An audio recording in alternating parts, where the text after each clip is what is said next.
Classes.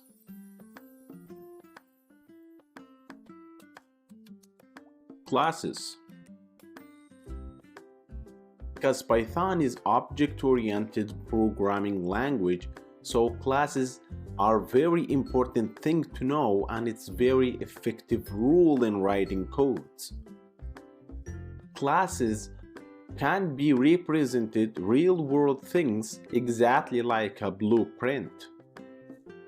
Almost everything in Python is objects, but classes are just like a blueprint, but classes themselves are not objects. Classes can create objects that are called instances. To create a class, simply we can do as keyword class, your class name, parentheses, colon. Then you can put your variables, functions, as many as code you need to perform.